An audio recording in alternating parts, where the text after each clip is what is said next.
What's life been like post tournament? Having some time. Oh, it's it still stays pretty hectic.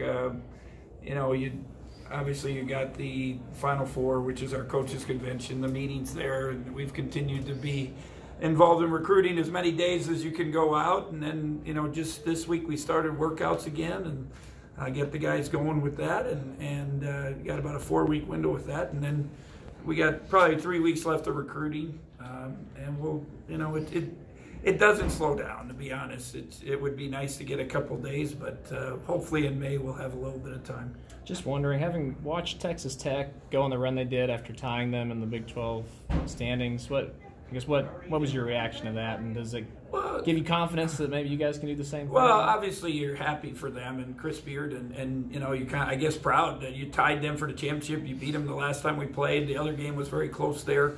You got to give them credit. It's great for our league, for their program. He's a good guy, and but yeah, I think it's also, a year ago they lost a bunch of people and added a couple pieces, and that group got better, and they went on a run. I heard one of their players say that coach got us together last summer and said we have enough players to get deep into the tournament, and I guess they were right. But you got to get the right pieces, and they got to buy in, and so it's I think it should give everybody a little bit of confidence that if you get the guys buying in and they're coachable and they understand their roles, and obviously Culver stepped up, Moody stepped up, some of those guys, Morietti, they got to improve, and that's got to be the same thing with us. A year from now, you should have 3 of the best players in the Big 12 if they do what they're supposed to, and Mac and Xavier and Cartier, and if now I guess the key will be like them finding those other pieces and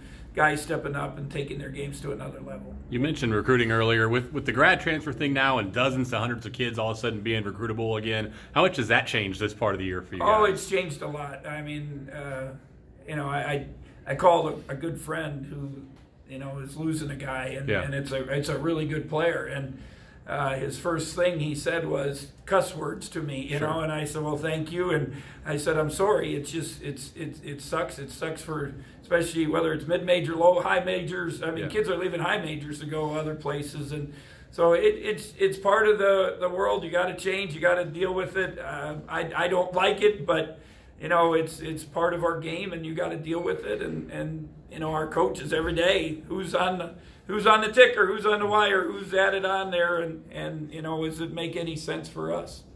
Has Xavier told you what he's going to do yet? He put his name in through the advisory council, whatever, through the NBA.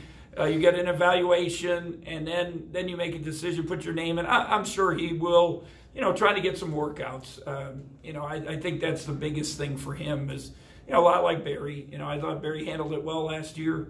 Got a couple workouts. It was a positive thing for him. It kept him motivated, kept him working. And, now when Barry goes back this year to have workouts, he's been through some of those, and it won't be a, total shock to him, and he'll have hopefully a good comfort zone.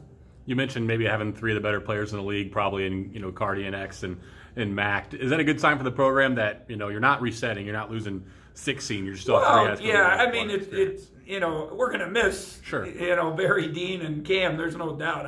I got all the things I was going through, and it's astronomical. I mean, when I asked Tom, is there any other class ever had 3,000-point scores? And no, that hasn't happened. And we have 4 with Xavier, so we're going to lose a lot, but you feel good about those guys. Can some of the new guys, the guys that are here, take a step?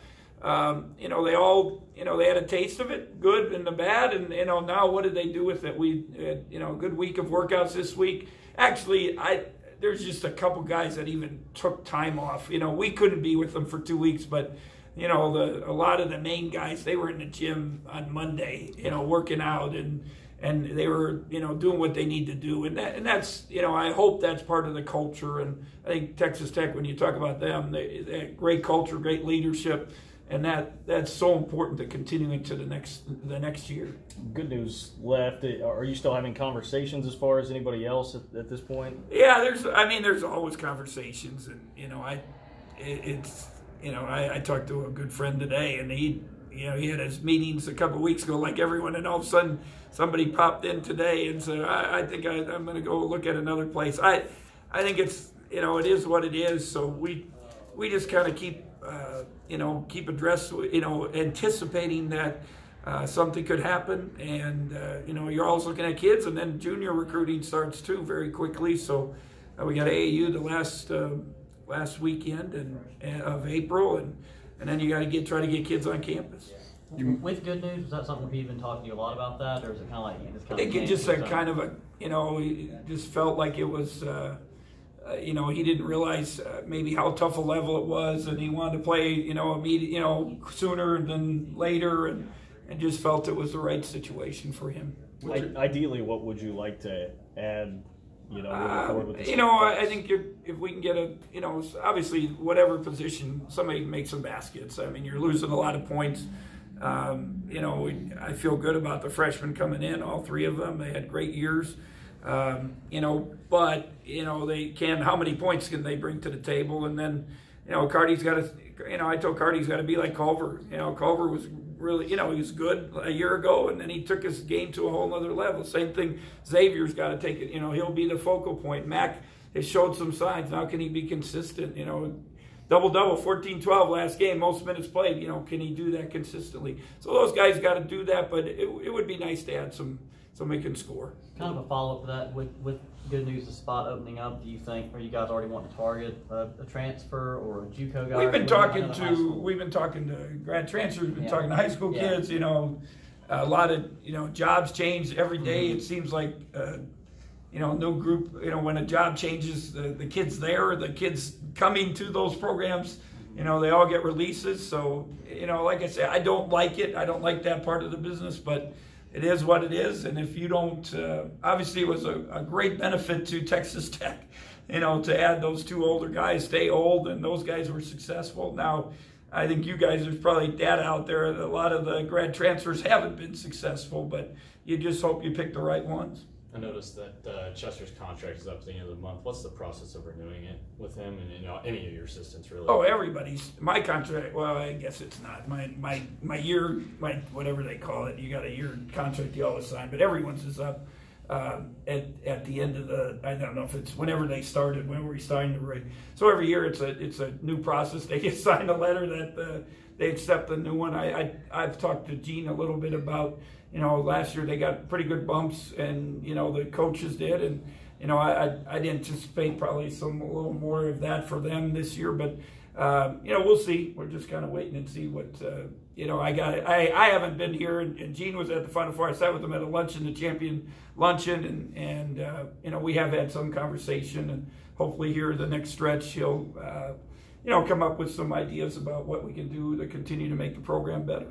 What advice can you give to guys as well when it comes to hiring agents like Dean? We give advice all the time. I've been talking to him and his parents and Barry and his parents and Cam. Barry, probably going back and Dean a year and because it's part of it. You knew it was going to be there. Just try to give them advice because I've been fortunate to have a lot of guys that have ended up in the NBA, and the agent part of it is a big key. You don't realize how important it is because how some of them are connected. Picking the right one could make a big difference. So, we've continued to talk. I know Dean is a little bit frustrated and trying to make a final decision. But I think he's down to two guys, and hopefully here within a day or so he kind of picks that. Barry picked somebody. He went through the process. Coach Fraser and I were part of teleconferences with interviewing guys, and I tell him I'm never going to tell you who to pick, but I will tell you if I don't think somebody's good for you, and I'll tell you why, because my experience with somebody else or things I've heard or whatever, but there is a science to it, and hopefully they pick the right ones that help them. You think Dean can impress people even though he's going through the foot thing? I went to Barry's practice at the Final Four for the All-Star game, and I went to the game. I sat with a lot of NBA guys. A lot of them came up. They wanted to know his status. Obviously, I think he still, has a chance to get drafted. A lot will, if he can get back and get some workouts. I do not anticipate him playing in the combine, but I would hope if it all goes right that somewhere that first, second week of June, he'll be able to do some workouts, and then can he do enough and impress enough people to, you know, get himself where he's in the mix. And, you know, we'll see. I know a lot of people are positive about him. Ironically, one of the things that really helped them is when Chauncey Billups and Stan Van Gundy had our game, because they, really? I don't know how many guys came up to me and said, well, Chauncey told me about Dean Wade and this and Barry Brown, and Stan told me about this. So, you know, it was a positive thing as far as that goes. Monty and Antonio are some guys with some positional versatility. Now that they finished up their senior seasons, do you see them as fours, or is it hard to make I think that? a little bit of both. You know, in new modern basketball, you know, are you a 3, are you a 4, are you a 5? I don't know. But, you know, I think that's something we got to see when they get here. Yeah. You know, some of it is not what you are offensively, it's what you are defensively. What you know, can you guard a 3? You know, can you guard a 2? Can you guard switch on a ball screen? All that stuff. So, you know, I called all those guys last week, Dejuan, Montavious, and Antonio. I said, you're 2 months away, and don't wait to, you know, get after it now. So when you get here, it's not a total shock to your bodies. And, you know, I think they're all working hard. At least that's what they're telling us. Obviously, they can't match the intensity level or the competition that they're going to have here. But, you know, I think they all want to work very hard. And you know, hopefully, you know, we're hoping they give us something. Bruce, I was talking to Cardi out there just about next season and about his role. What do you think is the next step in his game? You know, 1, stay healthy. I think that would help. 2 is he needs to be a dominant factor. You know, he needs to be consistently there every game. On both ends of the court, I think he's physically capable enough, you know, to do that. You know, obviously, you know, freshman year was disrupted with a major injury. This year got disrupted with a minor, you know, I don't say a minor injury, you know, they didn't allow him to play. But, you know, now you know, he showed, you know, both at times this year, at times as his freshman year. I mean, he could be one of the best players, you know, on the court. And, you know, that's what he's got to do all the time. I need leadership out of him and Xavier. Mac, you know, Mac said, Coach, I'll be a leader by example, and that's fine. He's not a talker, you know. But, you know, that's going to be important. We're going to miss, you know, whether, you know, Barry was the vocal leader, but those other 2 guys came every day and did their job. And that you know, leading by example is important also.